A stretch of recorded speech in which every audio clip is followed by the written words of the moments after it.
тоқтай тұрып, мен туалетке барып келсем бола ма деп есігін сырттан құлттаған автобустың. Бірақ ручной тормоз болады автобустың. Автобусты өшірмей, ручной тормозға қойған нақты не қылмай, убедиться етпей, автобустан түсіп кеткен. Біз автобустың ішіндегі видео бейнелерді көрдік. Автобус сол жерде шамасымен 30-40 секундтай қозғалмай тұрған. Бірақ белгісіз себептерден автобус 30-40 секунд шамасынан кейін жайлап астқа қарай түсе бастады. Яғни водитель шығып кеткен. Енді қалай сол ручной тормозға қойған ба деп қоймаған?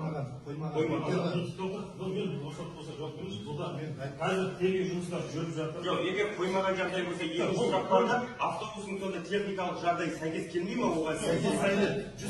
Сәйкес келеді. Ручной тормозға қойылмаған, одан кейін автобус адамдарды